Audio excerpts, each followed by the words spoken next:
Vandeham Sri Guru. The following is a conversation with His Divine Grace A.C. Bhaktivedanta Swami Prabhupada, recorded on the 27th of April 1976 in Auckland, New Zealand.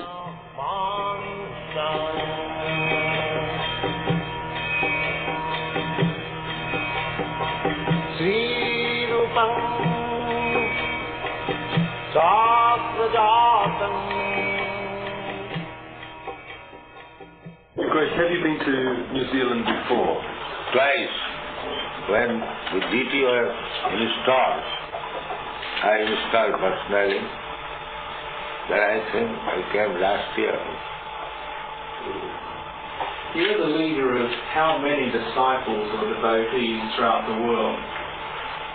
Personally, I got not less than 10,000.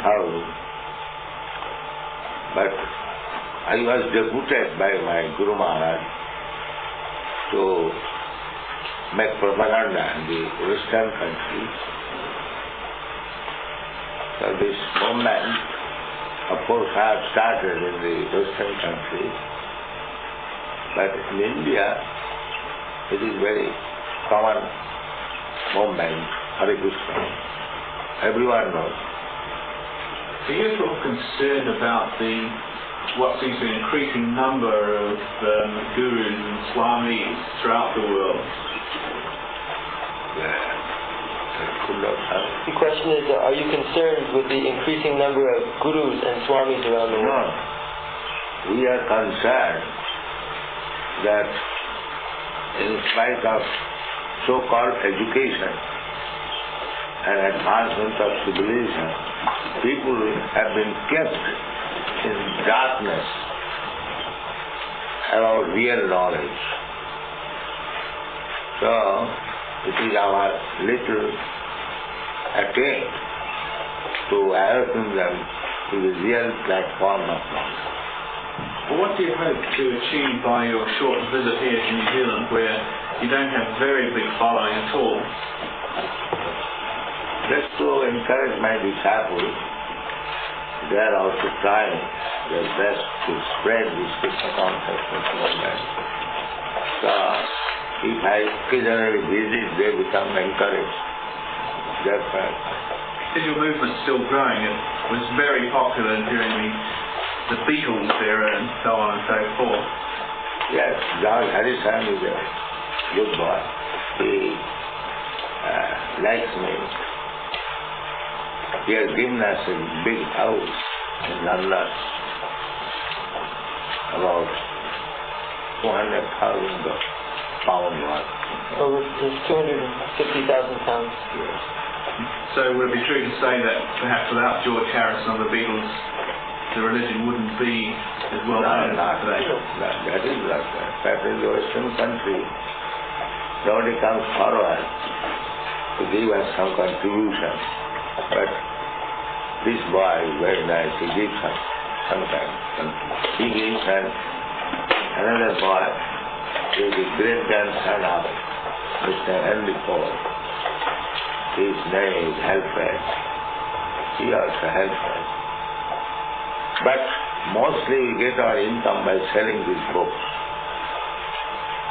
We are selling books daily, $200,000 daily.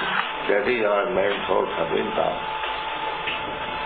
And I have made a trust will in which 50% of the collection is spent for reprinting the book, and 50% is spent for spreading this movement. One or two New Zealand cities are passing bylaws which seek to ban the chanting of your disciples in the streets. Do you get much opposition like this? Yes, but we don't depend on the city authorities, we depend on Krishna. But does it worry you that your disciples perhaps annoy city officials by their chanting and their activities in the streets? the city authorities, they like our country. They know it. Well, they don't really understand what we're trying to do. They see it as something new and they may feel a little threatened. We found all over the world that people are coming to accept now that they understand the character of people that we're developing. And do you think that will happen here? Oh, yes. I think every government is looking to develop people of high moral character, and our society is doing that. Do you attempt to speak with governments and city officials and that sort of thing to spread your message? I think you have come with this city authority. Yes. Here is why you can. Yes, we've spoken with some of the government officials. I've spoken with, I've had contact with the Polio, not personal contact, but through the mail, and also some contact with Minister of Immigration, Mr. Dillon.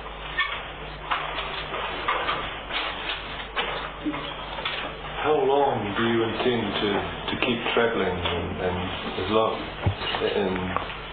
If I stay 4 days in each center, it takes 1 year to travel all the centers.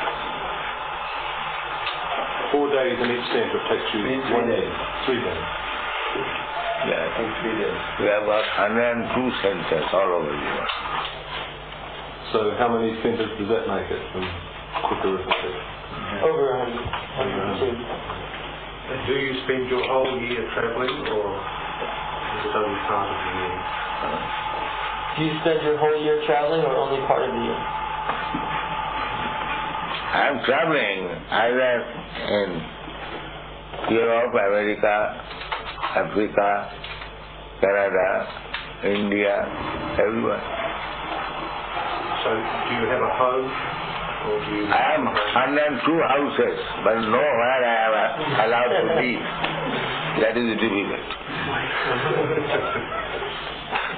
How old are you, Swami? How old? What do you think? Old. How old? When one becomes old? Do you know? Well, how many years do you have? Yeah. How many years? I'm 8 years. 80. How long have you been a Hare Krishna man? 10 years. I began this movement when I was 70 years. What were you before that? I was householder and I retired and I was living in Vrindavan, a holy place in India. My Guru Maharaj asked me to do this, so I could not begin earlier. So I thought it wise to begin at 70 years. So somewhere or other, Krishna has given us some opportunity to get cooperation of these young boys, and they are helping me.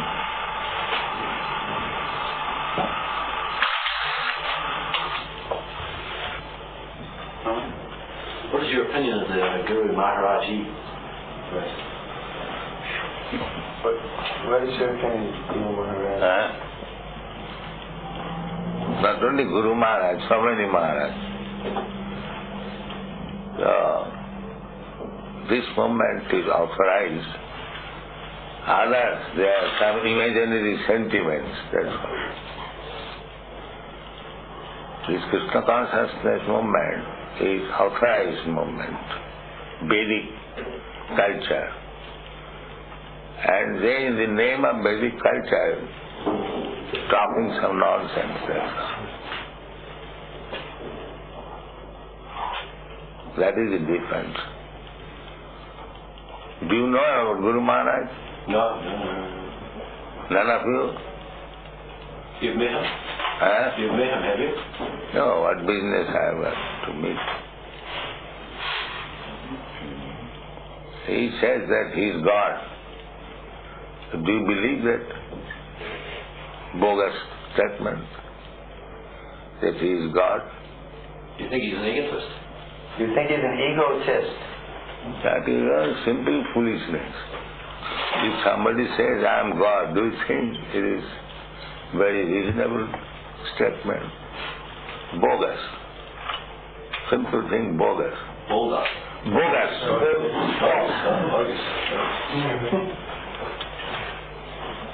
Do you believe that Hare Krishna is the only true faith?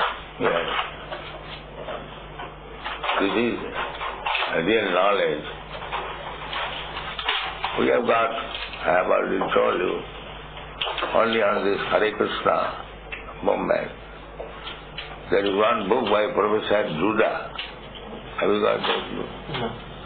He has written one book, very authorized, Hare Krishna and Counter-Culture. So we are being accepted by learned circle, and who cares for these rascals? Nobody cares. Only some sentiment. There is no science, there is no knowledge. Here it is authoritative knowledge based on Vedic culture. But if you consider your religion to be the only religion... It is not mine, everyone's. You are in ignorance, you do not know, therefore you are trying to educate you.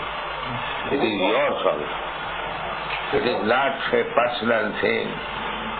It is meant for the living entities that you people who do not know. That we are all living entities. There is slight description of the evolution by Darwin, but he is also not in perfect knowledge.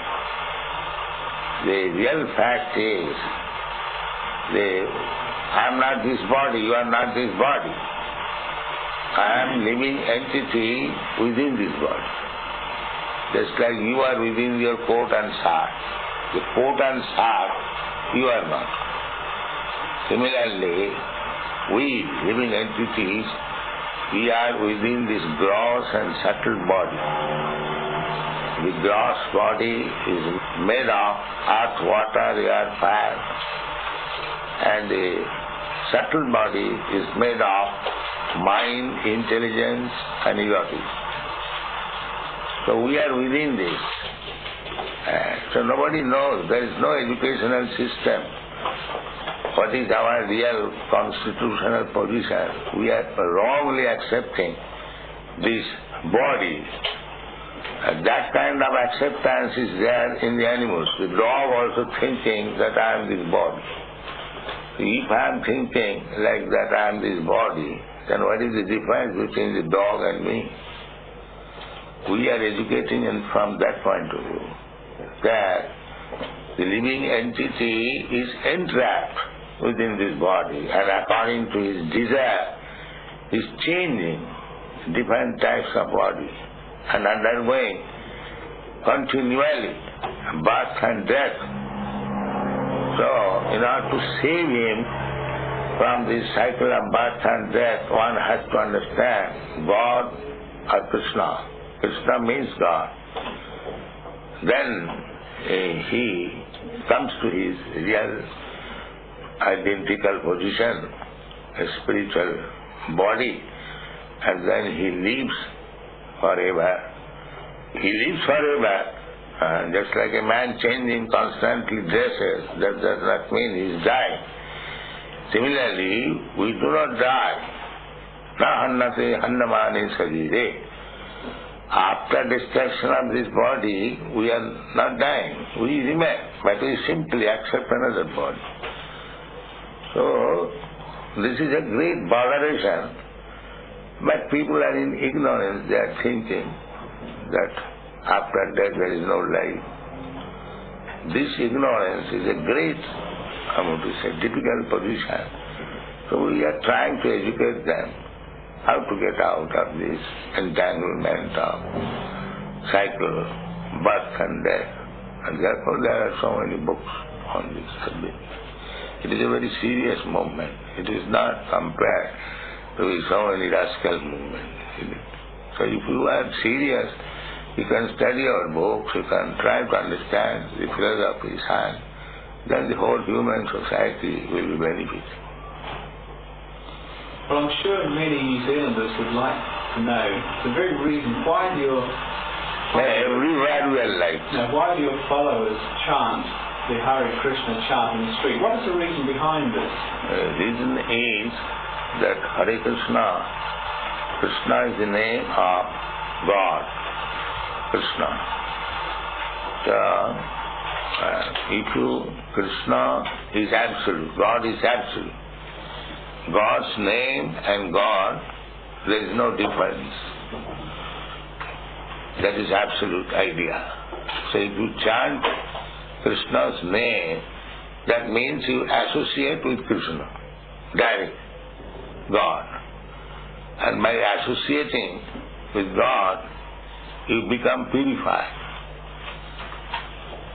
Then the dirty things within your mind, you are thinking, and this body, as the dog is also thinking, I belong to America, I belong to Australia, I belong to New Zealand and India. This wrong conception will go away. Then we will understand that I am not this or that, I am spirit soul, part and parcel of God.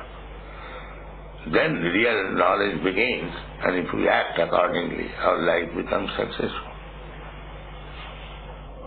So this movement is not meant for you and me, for everyone who is intelligent human being. Thank you, Swami. That wraps up for me, unless anybody's got any more questions. Thank you. Thank you. Thank you for your time. Thank you.